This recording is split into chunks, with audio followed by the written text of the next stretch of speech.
Lesson 263. My holy vision sees all things as pure. Again, very short lesson, but very good, very simple. And it says, Father, your mind created all that is. Okay, so what does that mean? Did he miss you? His mind created everything. Us, all of us, not as separate entities, but the truth about us, the spirit of us, the Christ that abides within us, created all of us, right? So he didn't leave a darn thing out. Nothing was left out. No one missed his love. So why would we sit there and diminish ourselves? And I know people go, well, I want to feel good about myself, but I don't feel good about myself. But that merely, as the Course will say, is the choice you make. You have the truth within you now. You have everything that God has given, that God gave to Jesus, that he gave to Gandhi, that he gave to, if you like Mother Teresa, Nelson Mandela, pick your favorite spiritual teacher, whatever. Groucho Marx, fine with me. The truth that was given to us is there, that was given to them is given to us. Nothing's lacking. You have the same capabilities, the same abilities, the same mind, the mind that created all that is. And it says, your spirit, it's still talking to God. Your spirit entered into it. Your love gave life to it. So it's just an affirmation of it. Everything that we are has been given us by God. Nothing's lacking. Nothing's incomplete. And that's why the Course often says it's arrogance to say that you are not worthy. It's arrogance to say that you are not loving. It's arrogance to say that you are not at peace. It's arrogance to say that because he gave you everything. It's not humility to say that you are incapable. We get that wrong. It's arrogance to say we are not the holy sons of God himself. It's arrogance to say that we are not as God created us. It's time for us to accept that truth. Now, that does not make us then better than everybody else at all. It makes us understand that if we have this power within us, everyone else has this power within them, and that we can transform this world because we are so powerful. And all that there is what was in the mind of God. There is nothing else. The problem is we've given a lot of nothing else a lot of power in our lives. So this comes, the Course is constantly reminding you of the truth. And you might go, yeah, but I just don't get it. Well, you just keep doing it.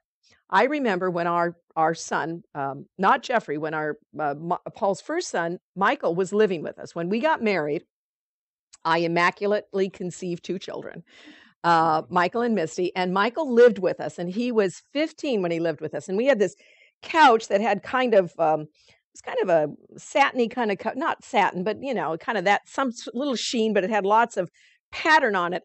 And Michael would come home played water polo. And so he'd come home and he'd make himself a big pot of pasta. And I'd always have, he liked that mac and cheese you made and then you put the cheese on, but he never liked to put the cheese on. He just wanted the pasta and just put butter on it. And he'd just eat a huge bowl of it. Because he'd come home from swimming and, you burn a lot of calories. He'd swim and he'd come home and he'd eat, sit in front of the TV set, and he'd wipe his hands between his legs underneath the thing. He'd move this way, right? And I kept thinking, it's hard to tell a child that's not your own, stop doing that, And I didn't want to turn into the evil stepmother. So I would just always introduce a napkin, and I'd say, I think you forgot a napkin. Let me give you a napkin. Now, whether or not he used the napkin completely, at least it was there. I was introducing the napkin. What I found out was when we finally moved out of that house and I never could see that nothing looked bad on the couch, but I didn't see it until later that when we moved and we put the couch on the truck to move, I could see the light and I could see all these finger grease marks on the couch, but I couldn't see them before that. And I thought, well, if I can't see them in normal light, I'm never going to see that way. But I saw all these grease marks and I laughed about it because I thought, here it is. I'm introducing a napkin. It didn't work, evidently. We got grease marks. But I kept trying. I kept introducing the napkin, cleaning things, putting stuff up, doing it. And when he moved into his college dorm, he said, and I thought this was so funny, he said, these guys are such pigs. He says, I have to clean everything. And I'm thinking, how about that? It's like it finally took. But I think that we think nothing's happening. Let's go back. It's my old crock pot, example. The crock pot may be turned on super slow, but something's happening. It's still cooking. Just like with this, it seems like nothing's working. Okay, I know I am as God created me. I know I am the Holy Son of God himself, but I don't know this. But it's working on a level we don't even know. And all of a sudden it kicks in and you get this reward. But you know what? You do not get the reward of this learning unless you're looking for it. I guarantee you I could have missed that with him had I not been looking for it. But I was always looking. I've always had a radar to look for the best in people. Something that's going to show me the truth works. I'm always looking for the slightest indication. Just the most, I feel like many times what are those things that you use for detecting earthquakes? Is it a Richter scale? Seismograph. A seismograph. That's what I was thinking. You know how with a seismograph, just a small, 2-pointer or 1-point, 2-point or 3 points, sometimes we can't feel those, right? But it records on a seismograph, right? I always feel like I'm kind of like a seismograph. I can feel or sense just the smallest improvement somewhere, and it makes me feel good. But I think it's because I'm looking for the smallest improvement. I want to see that this works. So my focus is always, am I getting better? Am I better than it was? Are they better? Is it can I see it? Because you can if you look. If that's your focus, you will see it. If it is not your focus, these things will go past you really fast. And your focus, the reason why you have that focus is you want to feel better. I want to feel better. I want to be excited and enlivened by the world.